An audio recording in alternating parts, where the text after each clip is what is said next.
Chers téléspectateurs, mesdames et messieurs, bonjour et bienvenue sur cette plateforme de la télévision Renaissance. C'est le journal en langue française.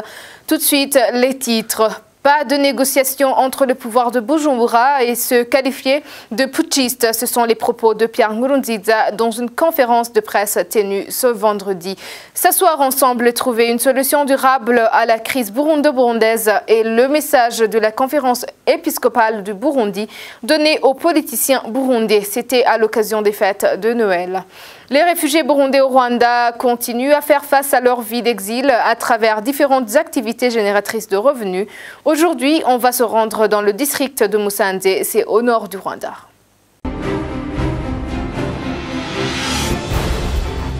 Encore une fois, bienvenue. Entamant ce journal par la page politique, Pierre Nkurunziza déplore que son gouvernement ne négociera jamais avec ceux qu'il qualifie des putschistes qui ont voulu renverser le pouvoir du CNDD-FDD en 2015. C'était dans une conférence de presse qu'il a tenue ce vendredi. Denis Ndaikengrukiye. Dans cette conférence, le président Pierre Nkurunziza a répondu à tête haute que le Burundi ne va jamais accepter de négocier avec les putschistes qui ont voulu renverser le pouvoir du CNDD-FDD en 2015. Pierre Nkurunziza a fait savoir également que les lettres entre le président burundais et celui de l'Ouganda, Yoweri Kaguta Museveni, sont authentiques. Ce qui est étonnant, c'est que ces dernières se trouvent sur les réseaux sociaux et précisent qu'au côté du Burundi, il n'y a pas de fuite, mais le tort revient à l'autre côté. C'est dans cette conférence également qu'on lui a posé une question voulant savoir les relations existantes entre le Burundi et le Rwanda. Pierre Nkurunziza dit que le Rwanda s'est mis à provoquer le Burundi depuis longtemps. Selon toujours le président de la République, il a dit qu'une chose a un début et une fin. Un jour, ça prendra fin. Ici, Pierre Nkurunziza se tranquillise en disant qu'ils ont pris acte et qu'ils sont déjà préparés. À la question des ONG se trouvant sur le sol burundais, Nkurunziza a dit qu'aucun pays au monde n'a jamais été développé par ces dernières. Elles doivent se conformer aux textes nationaux. Celles qui l'ignorent seront chassées définitivement le 31 décembre 2018 sans souci. À la fin, le président de la République réaffirme qu'il ne sera pas candidat à sa propre succession en 2020, même si son parti pourrait le lui demander encore. Selon Nkurunziza, le parti a d'autres leaders capables et aussi de diriger le pays. Les évêques burundais, dans un message aux chrétiens à l'occasion de la fête de la Nativité de Jésus-Christ, ont fait part de leur inquiétude par rapport à la peur qui gangrène la population, d'où ils interpellent à travers ce communiqué tous les politiques burundais de s'asseoir ensemble et trouver une solution durable à la crise burundaise. Suivez Monseigneur Banshimi Moussa Gervais au nom de la conférence épiscopale du Burundi. Ijambo rishikirijwe n'inama y'Episkopi Gatolika y'u Burundi ku munsi mukuru wa Noël. Nous, les évêques de l'Église catholique du Burundi, vous souhaitons une bonne fête de Noël de 2018. En considérant notre foi, nous aidons nos frères à vivre en amitié et en paix. Les chrétiens qu'on a la même foi, les Burundais et les Burundaises. Nous, les évêques de l'Église catholique, vous souhaitons une bonne fête de Noël, joyeux Noël.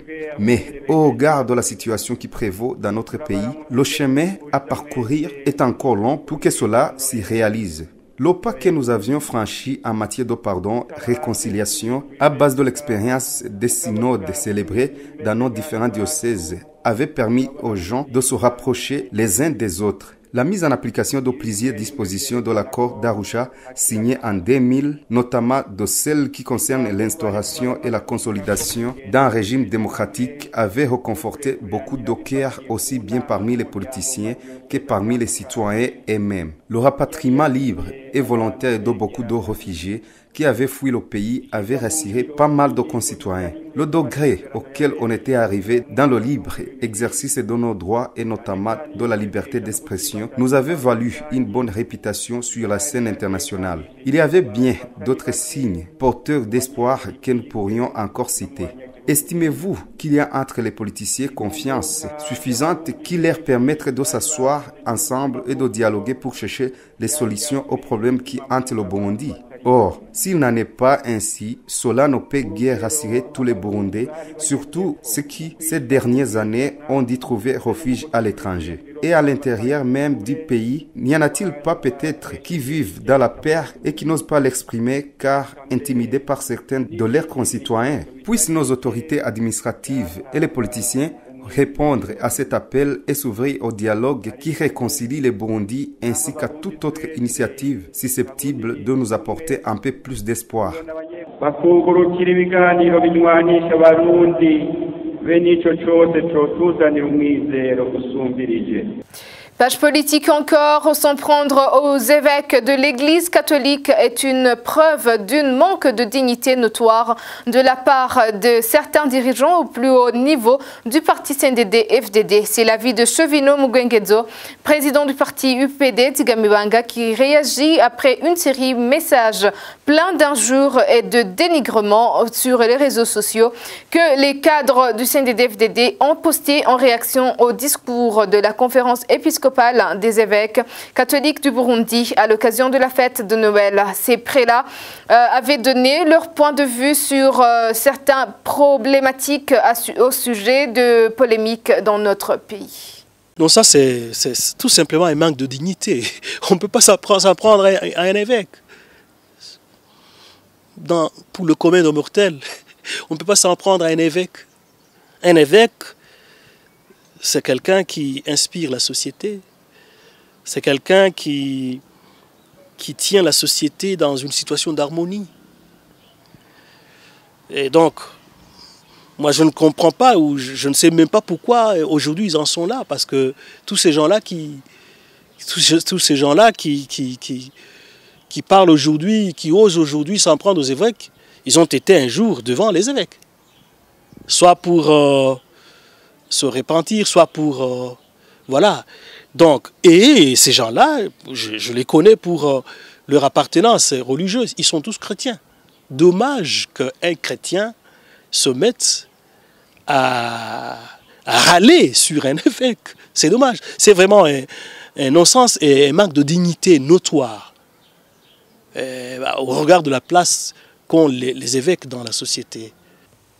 C'est la violence atroce qui a poussé les Burundais à prendre le chemin de l'exil et non la pauvreté. C'est la réaction de Chevino Mugwengedzo au propos du secrétaire général du CNDD-FDD qui disait que ceux qui sont en exil ont fui les rumeurs et la pauvreté, ce que rejette le président du parti UPD Tigamiwanga. Nous n'avons pas fui le Burundi parce que nous fuyions une pauvreté. Non. Je dois rappeler qu'un paisible citoyen burundais, avant cette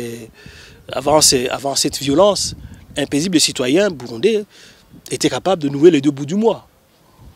Il pouvait être un pompier, il pouvait être un cordonnier, il pouvait faire tout, mais il survivait quand même.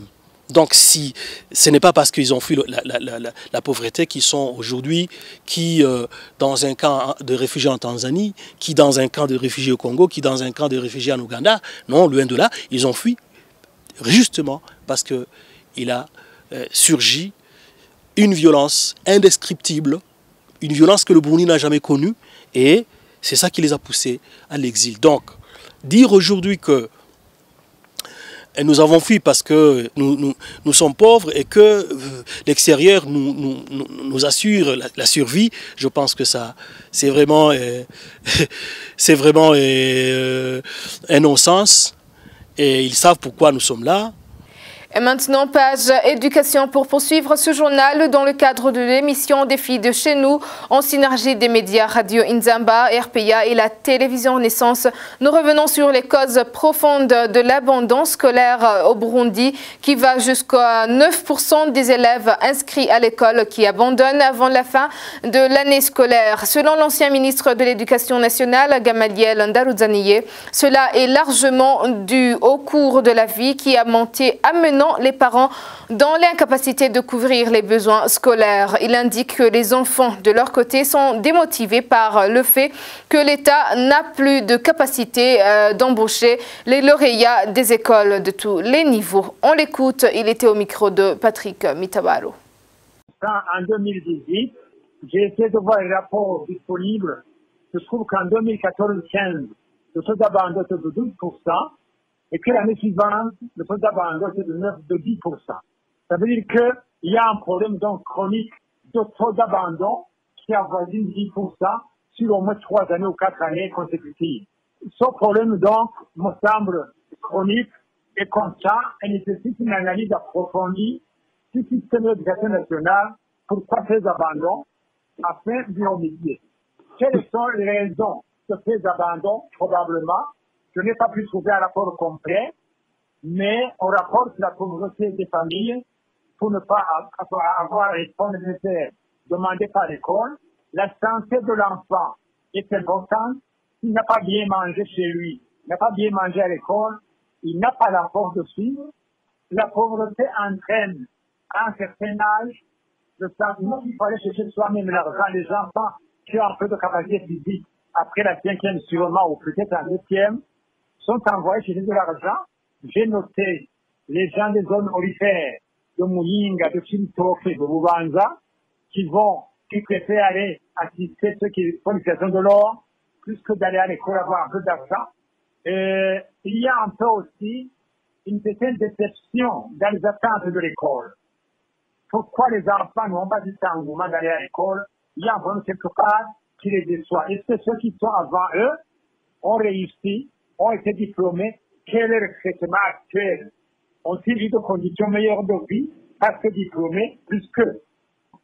Vous demandez dans les années antérieures, il y a eu une politique de limiter les cas d'abandon à l'école en nouant plutôt des partenariats entre le ministère de l'Éducation et le programme alimentaire mondial pour nourrir les enfants à l'école, ce qui a été efficace justement pour limiter les cas d'abandon chez les élèves en situation de pauvreté. Je veux peut-être vous décevoir.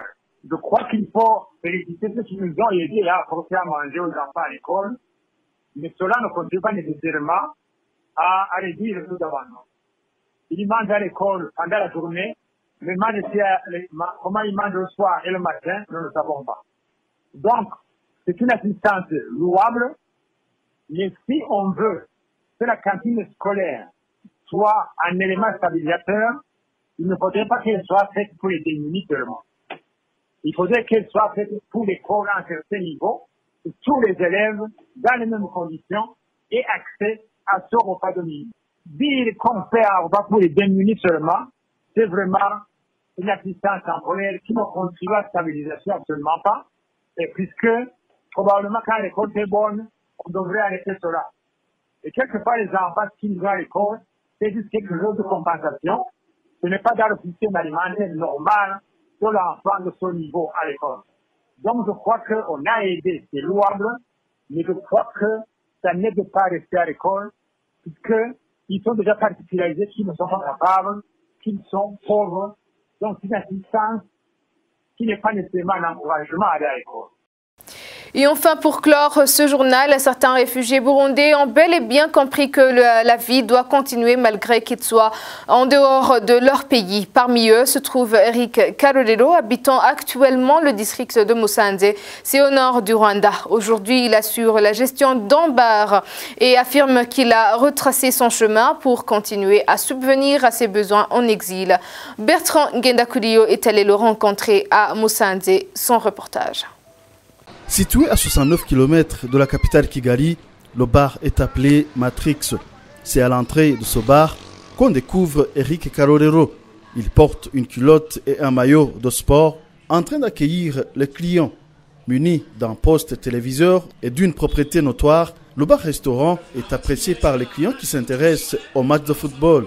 Eric Karorero est dans son pays d'exil depuis l'année 2017, après sa libération dans une des prisons du Burundi suite aux mobiles politiques. Ses premiers jours de refuge les a passés à Kigali, mais le coût de la vie y est cher. Par après, il a pris la décision de déménager vers Musanze. Je suis arrivé à Kigali et étant nouveau, j'ai vu que la vie était chère, très chère. Et ça a été l'origine de mon déplacement vers Musanze. Je suis arrivé ici et j'ai décroché un boulot. C'est bien, c'est vrai, ça ne me satisfait pas comme je veux, mais quand même, c'est bien par rapport aux autres qui n'ont rien à faire. Aujourd'hui, je dirais que je suis un peu rémunéré, au même degré que les Rwandais, qui travaillent dans les cabarets, dans les hôtels. Nous sommes rémunérés de la même façon. Et aujourd'hui, je parviens à me payer le loyer de la maison. Bon voilà, c'est la vie comme tant d'autres. C'est à travers un soutien d'un Rwandais qu'Eric Karorero a pu monter son bar et se lancer dans le business. Il indique que depuis qu'il est gestionnaire de ce bar, il y a un léger mieux. Il parvient à payer le loyer et à subvenir à d'autres besoins quotidiens. Eric Karorero lance un appel aux autres réfugiés burundais de ne pas croiser les bras, mais plutôt de s'atteler au travail. Je leur dirais qu'il ne faut jamais croiser les bras. Voilà, il faut oser inventer l'avenir. Il faut travailler. Il faut inventer votre vie. Parce qu'étant jeune, personne ne va intervenir dans votre vie si vous ne le voulez pas. Vous ne devez pas croiser les bras. Et vous devez voyager. Le Rwanda, c'est un pays accueillant. Le Rwanda nous a accueillis. Le Rwanda nous a tendu la main. Le Rwanda nous a donné l'identité des réfugiés. Aujourd'hui, on circule librement comme des citoyens rwandais. Et il faut alors tenter les chances partout. Il faut chercher le job. Ces jobs qu'on néglige souvent. Ces jobs qu'on ne tenterait pas de faire à Bujumbura ou au Burundi, partout. Parce qu'on a des licences qu'on conserve quelque part. Non, il faut les faire parce qu'on n'est pas chez nous. Même si le pays nous a accueillis tendrement, ici on n'est pas chez nous. Nous devons nous débrouiller. Nous devons contribuer. D'ailleurs, nous devons contribuer au développement du pays qui nous a tendu la main. Voilà. Le bar a été ouvert au début de cette année 2018, mais Eric Karorero affirme que tout n'est pas rose. Les taxes appliquées au Rwanda restent un handicap pour certains réfugiés. 12 mois après donc le début de l'activité, Eric Karorero se dit satisfait. Merci Bertrand Ngendakurio, c'est par ici que s'achève notre journal. Merci de nous avoir suivis. À la prochaine édition.